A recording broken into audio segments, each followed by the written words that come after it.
We all know The Legend of Zelda has a lot of weird and scary moments throughout the series. And since it's almost Halloween, it makes me want to talk about the weird and scary moments in this game, but also the darkest, the most mind-twisting, and definitely the most traumatizing moments in this series.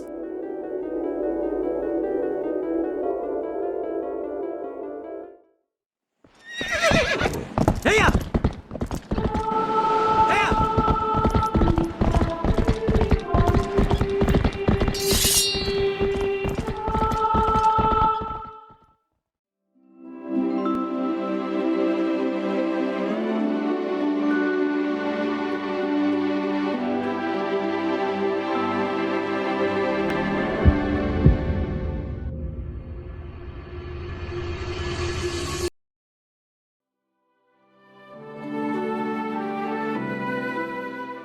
This moment in the game really caught me off guard just from a visual standpoint.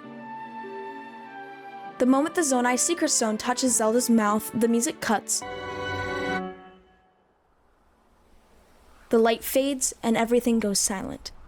These are all warning signs that something terrible and frightening is going to happen. Her eyes shake.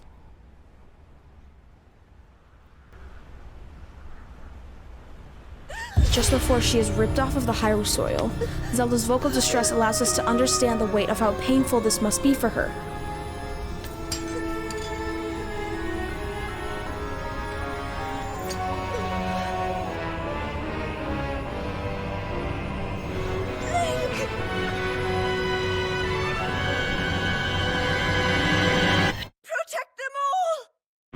Then we watch Zelda's eyes shift into the bright, colorful dragon eyes, which scared me at first. I wasn't expecting the animation of her eyes to be so detailed and overall scary to look at. But beyond the traumatizing effects from the visuals, the mental toll that comes with this scene is a different kind of traumatizing.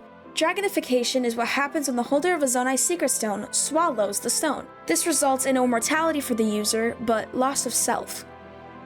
Zelda sacrificed not only her Hylian form, but her ability to be Hylian. Dragonification, while it looks painful, strips you away of all of your abilities to be who you are as a Hylian and forces you to fly in the sky aimlessly for eternity. It strips you of your mortality and ability while being forced to watch over Hyrule and not be able to do anything about it. While she needed to have the Master Sword embedded into her dragon scales for over 1,000 years, after that 1,000 years is up, she's still forced to stay a dragon, serving no purpose but to be a beautiful being people look at and stare at.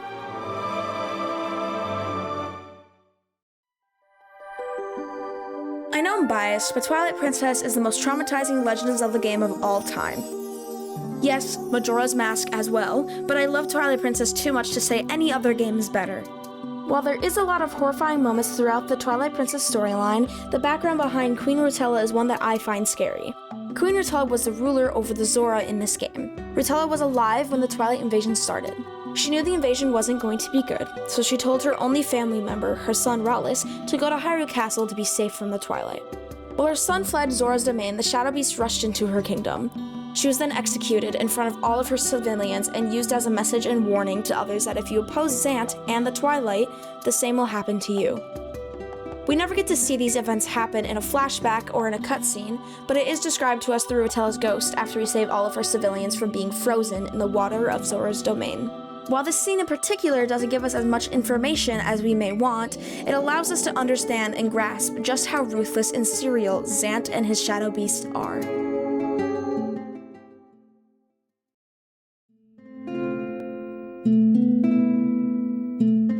Yes, this is another one from Twilight Princess.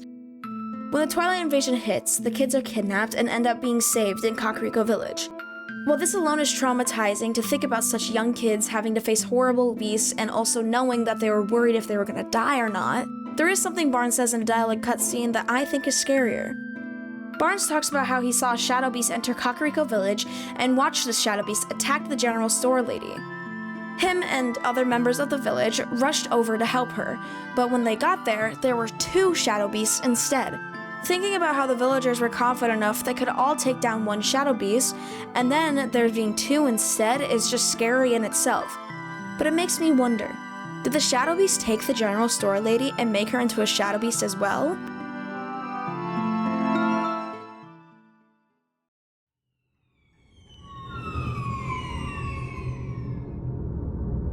Ocarina of Time came out in 1998 when a lot of the Zelda community was experiencing the best of their childhood. Being a child playing this game, there's a lot of incidences that people have found scary and traumatizing just because they are young. Some of those being the bottom of the well, the dying soldier, dead hand, redeads, and even traveling forward in time for the first time.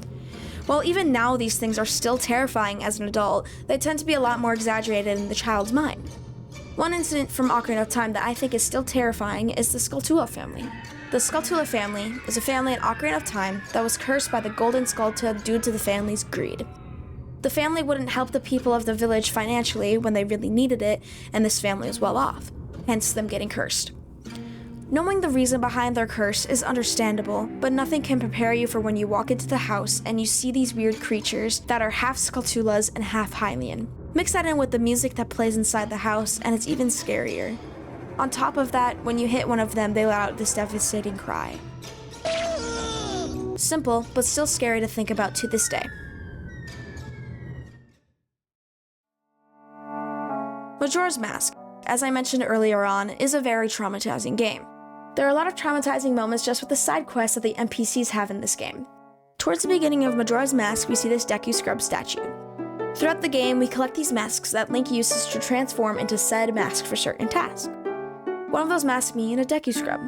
It is not until the very near end of the credits that after you complete Majora's Mask, you see the Deku Butler sitting in front of the Deku Scrub statue. The Deku Butler is clearly in distress over this statue. This lifeless looking Deku Scrub, while throughout the game we possessed a Deku Scrub mask. The mask we are carrying with us through the game ended up being the Deku Butler's son, and even after we saved Termina, there's still some things Majora's did that cannot be resolved afterwards.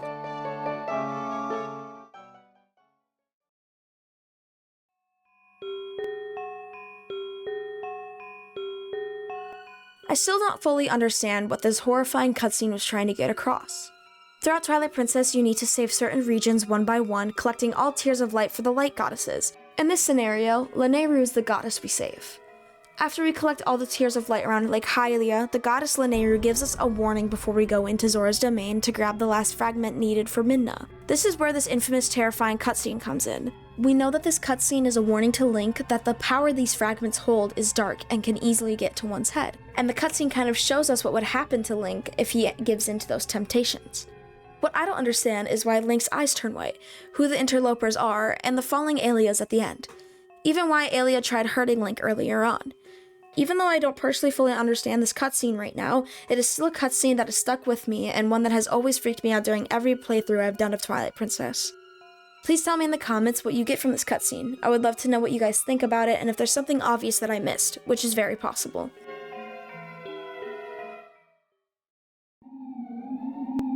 This moment happens multiple times throughout a Majora's Mask playthrough. When Link puts these masks on in the game, it's not like putting on a Halloween mask and being transformed into whatever creature the mask is. It looks like this mask painfully latches onto Link's face.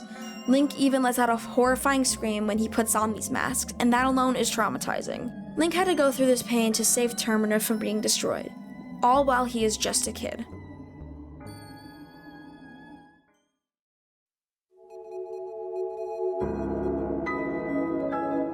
I recently just found this out, and when I did, I never had my jaw drop so low in my life regarding anything in the Zelda series. And I never expected to have that reaction from something in Breath of the Wild. I'll be completely honest, I've always found Breath of the Wild to be very fun and a very enjoyable game, but I never understood why people always had it as their favorite, and I now understand. After I found out about this one thing, I went down a rabbit hole of a bunch of other lore-related stuff that happens throughout Breath of the Wild. It affected me so much to where I am currently writing a second video about the lore in Breath of the Wild. But going back to the S.O.S and S.A.D signals. In the Divine Beast themes, you're able to hear S.O.S signals being sent out, of what I believe are the champions when they are fighting the blights that took over their Divine Beasts. These signals are most apparent in Va Meadows themes. You can hear S.O.S signals supposedly being sent out by Revali. These sent out in 3 different frequency levels. These signals are sent out a little bit later than all the other themes, and we know Revali was the last to die because of his pride. The fact he sent out S.O.S messages in the first place means he knew he was going to die. Along with that, his was the most panicked sounding. One of the things that made me realize how devastating these S.O.S signals were is also the fact that there were S.A.D signals being sent out. If you don't know, S.A.D signals stand for Search and Destroy. At this time, when the champions were going to their divine beasts to save them before Calamity Ganon could take them over, they weren't aware that Calamity already had control over them and curated fresh Snoop Lights that were made to kill these champions. Since Calamity had control over all the ancient technology in Hyrule, this also means he would have control over the communication technology. In the songs along with the S.O.S signals, S.A.D signals can be heard trying to cover up said S.O.S signals. It's insane to think about these champions, the people who are supposed to be the strongest fighters across Hyrule, having to send out help signals just to be killed in cold blood seconds later. Along with that, for the Calamity to be so deliberately evil to just hide their S.O.S signals with search and destroy messages is psychopathic behavior.